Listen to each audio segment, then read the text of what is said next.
Passage 3. Why can't the rain stop? Comprehension questions. Some of the questions in this section are inferential. Use the passage for information to help you answer them.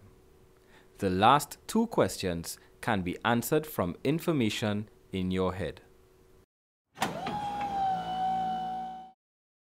Question 1. Why did the child feel like crying?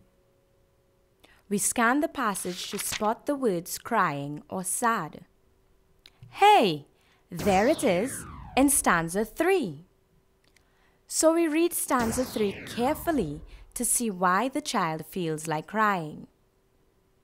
The poem shows that the rain has prevented the child from playing and doing all the activities that could be usually done.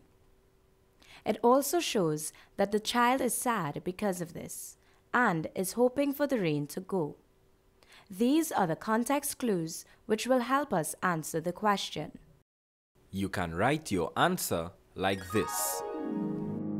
The child felt like crying because the rain stopped her from playing and having fun outside. Question 2. In the passage, the child felt like doing different activities. What were some of the activities? Note that this is a direct question, so the answers can be found directly in the passage. Let's scan through the poem to spot some activities. Ah, there they are in stanzas 4, 5, and 6. Since these are activities that you would do when it is not raining, we know that these are the answers.